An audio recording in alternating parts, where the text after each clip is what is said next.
Good evening, my little angel. How are you today? How is your summer vacation going on? I'm sure that you're having a lot of fun right now. And tonight, we are going to listen to a classic fairy tale by the brothers Grimm. It is a heartwarming story about kindness, gratitude, and the magic of unseen help. It is The Elves and the Shoemaker.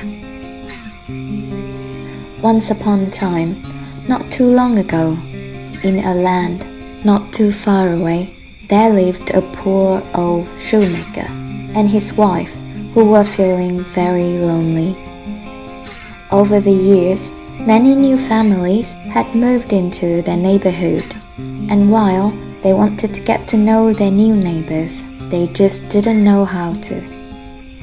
The neighborhood was growing and changing, and they were feeling anxious about the change. All around them, there was the constant sound of construction and traffic. "It's too loud," said the shoemaker. "I cannot concentrate." New shops were moving in, selling shiny new things that the shoemaker did not know or understand.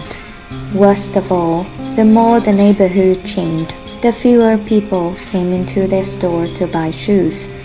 And when they did get customers, they never had the shoes the customers wanted. But that was not always the case.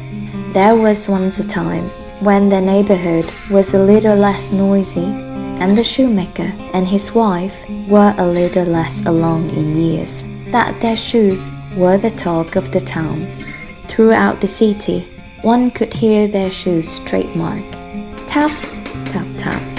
Tap, tap, tap. Tap, tap, tap, tap. You see, the shoemaker had a knack for making shoes that were so feather-like, so comfortable in the toes, and so beautifully made that it was impossible to walk when wearing them. No. These wondrous works of art made the wearer want to waltz. Those were the good old days. In fact, they were the very last shop still open from the good old days. In stock at the moment, tucked away in a corner, wrapped up tight for safekeeping, with just enough leather for one more pair of shoes. The shoemaker and his wife went to bed with hopes that inspiration might strike in their sleep. However, what happened next was beyond their wildest dreams. A group of elves appeared, snuck quietly into the shop, listened for a moment to the music on the street, did a little jig, and then got quickly to work. They cut out the pieces of leather with precision and care, nailed down the sole with a tap tap tap, and finally stitched it all up. As the sun rose in the city, the elves disappeared, leaving behind a beautiful pair of shoes. The shoemaker and his wife could not believe their eyes. Where did these shoes come from? They exclaimed. At that very moment, a customer walked in the shop door. "Hola! Are these beautiful shoes for sale?" Yes, said the shoemaker and his wife. They couldn't believe their luck. The shoes were so wonderful that the customer offered to pay double the price. The shoemaker and his wife now had enough money to buy supplies for 2 more pairs of shoes. Again that night, as the shoemaker and his wife slept, the strange little elves appeared at the shop and began making shoes inspired by the music they heard playing outside on the street. They cut out the pieces of leather with precision and care, nailed down the sole with a tap tap tap, and finally stitched it all up. As the sun rose in the city, the elves disappeared, leaving behind a beautiful pair of shoes. At that very moment, a customer walked in the shop door. Namaste, are these beautiful shoes for sale? Yes, said the shoemaker and his wife. Please come in and try them on. They fit perfectly, said the customer. Filled with gratitude and joy, the shoemaker's wife was determined to learn who was making these beautiful shoes. So, that night, the shoemaker and his wife hid away and waited to see what they could see.